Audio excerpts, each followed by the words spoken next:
জটিল কাজ হইতেছে আমাদের সাখাওয়াত ভাই। হ্যাঁ দেন দেন করেন। এই যে নৌকা নিয়ে সাখাওয়াত ভাই ড্যান্স করতেছে।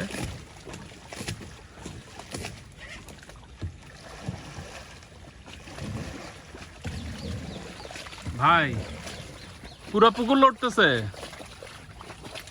এটা হচ্ছে যে পুকুরে ঢেউ সৃষ্টি করতেছে। আজকে এয়ারোটার বন্ধ। এয়ারোটার বন্ধ থাকাতে সাখাওয়াত ভাই নিজ দায়িত্বে এই যে নৌকাটাকে লড়াইতেছে। মাছটা কিছু খাবি খাচ্ছিল অক্সিজেনের স্বল্পতায়।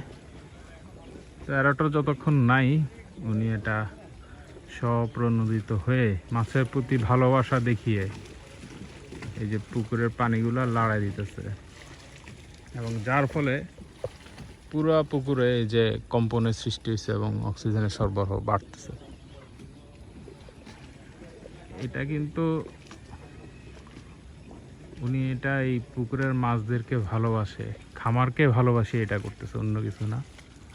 এই যে নিজের পুকুরের মাছ এটা একটু কষ্ট পাচ্ছে অক্সিজেন স্বল্পতায়। যে খামার যখন হবে নিচ থেকে এই ভালোবাসাগুলো ক্রিয়েট হয়ে যাবে।